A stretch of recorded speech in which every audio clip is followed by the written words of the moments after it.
সম্মানিত দর্শক, আসসালামু আলাইকুম। বাংলার তথ্য নির্ভর খবরাখবরে যুক্ত হওয়ার জন্য আপনাকে অসংখ্য ধন্যবাদ। জানিয়ে দিচ্ছি আমাদের হাতে থাকা সর্বশেষ আপডেট। ভারতের চোখ কপালে, কৌশলের ট্রিক্স খাটিয়ে ঝুঁকিপূর্ণ পারমাণবিক অস্ত্র তৈরি করতে যাচ্ছে বাংলাদেশ। পারমাণবিক শক্তিধর দেশ বলতে পরমাণু অস্ত্রধারী দেশকে বোঝানো হচ্ছে বলে আমরা জানি।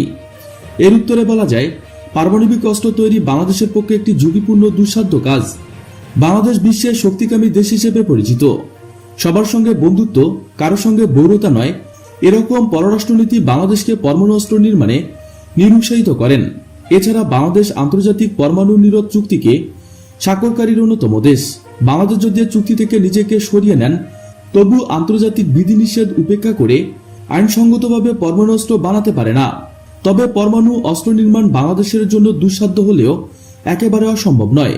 ইতিমধ্যে রূপপুর পারমাণবিক বিদ্যুৎ কেন্দ্র স্থাপনের মাধ্যমে দেশে একটি পরমাণু শক্তি ব্যবস্থাপনা তৈরি হয়েছে। কোনো সরকার যদি পরমাণু অস্ত্র নির্মাণে প্রয়াসী হয়, তবে নিঃসন্দেহে এই বিদ্যুৎ কেন্দ্র সহায়ক ভূমিকা পালন করতে পারবেন।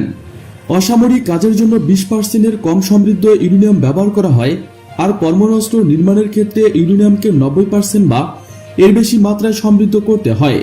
রূপপুরে ব্যবহৃত ইউরেনিয়াম 5% কম সমৃদ্ধ থাকবে। কোথায় 5 আর কোথায় 90? ইউরেনিয়ামকে 5 থেকে 90% সমৃদ্ধ করাটাই বাংলাদেশের জন্য মূল চ্যালেঞ্জ। এরপর আছে অস্ত্র নির্মাণের প্রযুক্তি জ্ঞান হস্তান্তর করা, বহু ঝুঁকির ব্যাপার। পরমাণু অস্ত্রের সংরক্ষণ ও রক্ষণাবেক্ষণ অনেক ব্যয়বহুল। শুধু অস্ত্র নির্মাণ করে রাখলে কোনো লাভ নেই যদি না তা ব্যবহার উপযোগী করা যায়। পরমাণু অস্ত্র ব্যবস্থাপনার জন্য আলাদা একটি সামরিক অবকাঠামো দাঁড় করতে হবে। নিতান্ত অস্তিত্ব সংকট না দেখা দিলে বাংলাদেশ নিরাপত্তা বিধানের জন্য পরমাণু অস্ত্রের প্রয়োজন নেই। এতে বরং লাভের চেয়ে ক্ষতি হওয়ার সম্ভাবনা বেশি। বিষয়টা যদি হাইপোথেটিক্যালে নেই, তবে নিম্নোক্ত উপায়ে বাংলাদেশ পরমাণু অস্ত্র অর্জন করতে পারবেন। বাংলাদেশকে পরমাণু অস্ত্র তৈরি করতে হলে তা অত্যন্ত গোপনে করতে হবে। পরমাণু প্রকল্প কোনো ক্রমে জানাজানি হলে বাংলাদেশের উপর আন্তর্জাতিক বিভিন্ন নিষেধাজ্ঞা আরোপ করতে হবে। এ ধরনের প্রকল্প ধ্বংস করতে হলে বাংলাদেশের বিরুদ্ধে শক্তি প্রয়োগ করতে হতে পারে। জানাজানি হলে প্রতিবেশী দেশের মধ্যে ভারত ও মিয়ানমার বাংলাদেশের এমন প্রকল্পের তীব্র বিরোধিতা করবেন। শ্রীলঙ্কা এর ব্যাপারে কেমন প্রতিক্রিয়া ব্যক্ত করবেন তা আগ থেকে বলা মুশকিল। পাকিস্তান আনুষ্ঠানিকভাবে বাংলাদেশের পরমাণু অস্ত্র নির্মাণের বিরোধিতা করলেও বাংলাদেশকে গোপনে সমর্থন করতে পারে। বাংলাদেশের স্বার্থে নয়, বরং পাকিস্তান ভূ রাজনৈতিক কৌশলগত স্বার্থেই এমন সমর্থন জানাতে পারে। গোপন পরমাণু কর্মসূচি চালানোর জন্য বাংলাদেশকে সর্বাগ্রে একটি ভূগর্ভস্থ উচ্চমানের পরমাণু গবেষণা তৈরি করতে হবে। গবেষণাগারটি মাটির এত গভীরে নির্মাণ করতে হবে যেন সবচেয়ে শক্তিশালী সামরিক স্যাটেলাইট দিয়ে এর অস্তিত্ব শনাক্ত করা না যায়। গোপনীয়তা আস্থার স্বার্থে গবেষণাগারের সব বিজ্ঞানীকে হতে হবে বাংলাদেশি তথা বাঙালি। রূপপুর পারমাণবিক বিদ্যুৎ কেন্দ্র নির্মাণে পূর্ণ সহায়তা করলেও বাংলাদেশের গোপন পরমাণু কর্মসূচিতে রাশিয়া কোনোভাবে সহায়তা করবে না। চীনও এক্ষেত্রে বাংলাদেশকে কোনো সহায়তা করবে না। অন্যদিকে যুক্তরাষ্ট্র তো বাংলাদেশের বিরুদ্ধে যুদ্ধ পরিচালনার জন্য নাচতে থাকবেন। তাহলে উপায় রবীন্দ্রনাথ ঠাকুর বলে গেছেন, যদি তোর ডাক শুনে কেউ না আসে, তবে একলা চলো নীতির মাধ্যমে বাংলাদেশ গোপন পরমাণু তৎপরতা চালাতে সমর্থন হলেও দ্বিতীয় কোনো দেশের সহায়তা ছাড়া চূড়ান্ত সফলতার বিষয় নিশ্চিত হওয়া যাচ্ছে না। একক প্রচেষ্টায় বাংলাদেশ এক্ষেত্রে সফল হতেও পারে, না হতে পারে। পাকিস্তান তো ঘর পড়া গরু। সে দেশের পরমাণু বোমার জনক আব্দুল কাদির খান উত্তর কোরিয়াকে গোপন সহায়তা করায় পাকিস্তানকে কি সংকটে না পড়তে হয়েছিল। তাছাড়া মুক্তিযুদ্ধকে কেন্দ্র করে বাংলাদেশ পাকিস্তানের দা কুমড়া সম্পর্ক এক্ষেত্রে এড়িয়ে চলা খানিকটা কথা নয়। উত্তর কোরিয়া থেকে কৌশলগত সহায়তা পাওয়ার সম্ভাবনা ক্ষীণ, বেচারা নিজের দৌড়ের ওপর আছেন। অন্যদিকে পাকিস্তান বাংলাদেশকে এক্ষেত্রে সহায়তা করতে চাইলেও একটি বড় ঝুঁকি নিয়েই তা করতে হবে। গোপন সহায়তা ধরা পড়লে অবশ্যই পাকিস্তানকে কাঠগড়ায় দাঁড়াতে হবে, তবে বিনিময় মূল্য নয়। পাকিস্তানের কৌশলগত স্বার্থই দেশটির এমন ঝুঁকি নেওয়ার ক্ষেত্রে মূল ভূমিকা পালন করতে পারে। এমন ইউরেনিয়ামের যোগান প্রসঙ্গ, বাংলাদেশের পরমাণু অস্ত্র নির্মাণের জন্য আন্তর্জাতিক বাজার থেকে বৈধভাবে ইউরেনিয়াম কিনতে পারবে না। উল্লেখযোগ্য, রূপপুর বিদ্যুৎ কেন্দ্রের জন্য আমদানিকৃত ইউরেনিয়াম গোপন কর্মকাণ্ডের ব্যবহারের সুযোগ নেই। এই বিদ্যুৎ কেন্দ্রের চাহিদার তুলনায় ইউরেনিয়াম আমদানির পরিমাণ বেশি হলে অথবা ইউরেনিয়াম আমদানির তুলনায় বিদ্যুৎ উৎপাদন কম হলে তা আন্তর্জাতিক মহলে সন্দেহের উদ্বেগ করবেন। ভারতের মিসাইল বাংলাদেশ সেনাবহরে, Israeli ICBM Barak 8 surface to air missile ক্ষেপণাস্ত্র ক্রয় বাংলাদেশের। কেন ভারত থেকে বারাক 8-এর মতো এয়ার ডিফেন্স সিস্টেম ক্রয় করতে চাইছেন পৃথিবীর বহু দেশ? বারাক 8 ভারত ইসরায়েল যৌথ উদ্যোগে তৈরি একটি সফল ICBM ক্ষেপণাস্ত্র সম্বলিত এয়ার ডিফেন্স সিস্টেম যা ভারত নিজে তার বিমান বাহিনী জাহাজ ও সাবমেরিনে বসিয়েছেন। যেসব দেশ এখনো কোনো কারণে ইসরায়েলের সঙ্গে বাণিজ্য চুক্তিতে আগ্রহী নয়, তারা অনেকে ভারতের সঙ্গে এটি কেনার ব্যাপারে কথা বলেছেন। এই গ্রুপে যুক্ত আছে বাংলাদেশ। বাংলাদেশ তার সেনাবাহিনী নৌবাহিনীর জন্য এই মিসাইল ব্যবস্থা ক্রয় করতে যাচ্ছেন। ভারত ও ইসরায়েলের যৌথভাবে তৈরি Barak 8 surface to air defence system কেনা নিয়ে আগ্রহ প্রকাশ করেছেন ভিয়েতনাম। ভারত, ইসরায়েল ছাড়াও মরক্কো, আজারবাইজানে এই মিসাইল ব্যবহার করছেন। কিছু মাস আগে হওয়া আজারবাইজান ও আর্মেনিয়া যুদ্ধে আজারবাইজান এই মিসাইল ব্যবহার করেছিল। ভারতীয় নৌবাহিনী তার কলকাতা ক্লাস, বিশাখাপত্তনম ক্লাস ড্রেসার, Nilgiri class frigate, INS Vikramaditya aircraft carrier vertical launch system BLS এই মিসাইল ব্যবহার করছেন। এদিকে শীঘ্রই আরো দেশের 2টি বিমান ঘাঁটি গড়ে উঠবে, এমনটাই মন্তব্য করেছেন প্রধানমন্ত্রী।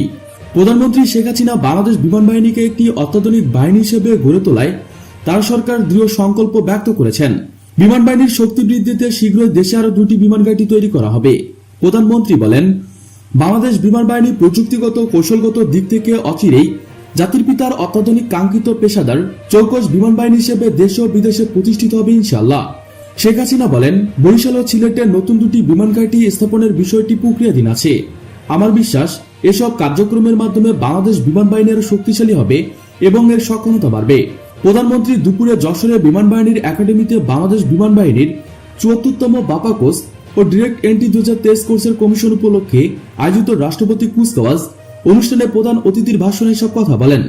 তিনি অনুষ্ঠানে ক্যাডারদের মধ্যে ট্রফি, সার্টিফিকেট এবং ফ্লাইট ব্যাজ বিতরণ করেন।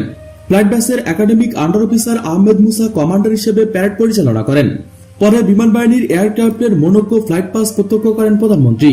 এর আগে প্রধানমন্ত্রী বিমান বাহিনীর একাডেমিক প্যারেড গ্রাউন্ডে পৌঁছলে বিমান বাহিনীর air chief marshal Abu Israt এবং বিমান বাহিনীর academic commando air commander SM ফাকরুল ইসলাম তাকে স্বাগত জানান।